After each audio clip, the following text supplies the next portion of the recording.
How to connect PayPal to Shopify. Well, that's what I'm going to show you guys in this super quick and easy tutorial. So if this video helped you out, please let me know in the comments and let's get started right away. So pretty much what you want to do is go to the settings. Once you are here, you want to go to the payments options. And for me, I can already see PayPal, but if you don't find it over here, you want to go to add payment method. Simply over here, search for PayPal. And actually, you want to go to search by provider and then search for PayPal, I believe.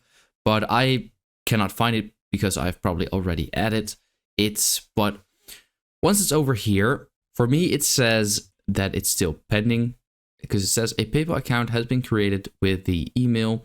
You need to log into PayPal with this email address to complete your account setup. So that's what I'm going to do. I'm going to click on complete setup right over here. So here, fill in your email address, enter your country or region, simply click on next, simply enter your password, then click on login.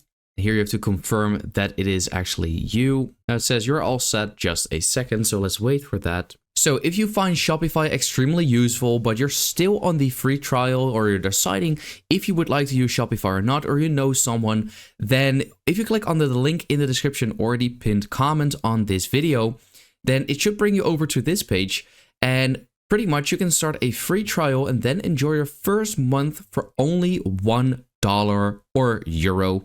So make sure to grab this deal now before it is gone and good luck with your store. Here you can see you need a PayPal business account to accept payments on Shopify.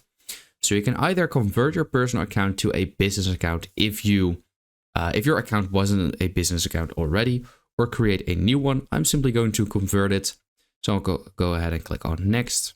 Here it says upgrade to a business account. So here you have to enter pretty much all of this. So I'll just go ahead and do that. Once you've filled everything in, you have to check pretty much all of these. Then click on agree and upgrade account. Enter your business type. So I'll just do individual. Here to select your business type, your product or service keyword. You can even add your Shopify web store. And this is pretty much your CC name, which will appear on the billing, I believe. And then click on next. Enter your date of birth and all of that. Then right over here, it says, please confirm your email to activate your account. And then here it says, thanks for signing up. You now have an account. You've successfully integrated PayPal with Shopify. Don't forget to confirm your email so you can access payments. Go back to Shopify. So let's wait for this to load and open up our email. Confirm your email. So yeah, you simply just want to click on this, see what happens pretty much. And it says your email has been confirmed. So yeah, once we go back to Shopify, we can now see that it is connected and active as well. So that's how to connect PayPal to Shopify.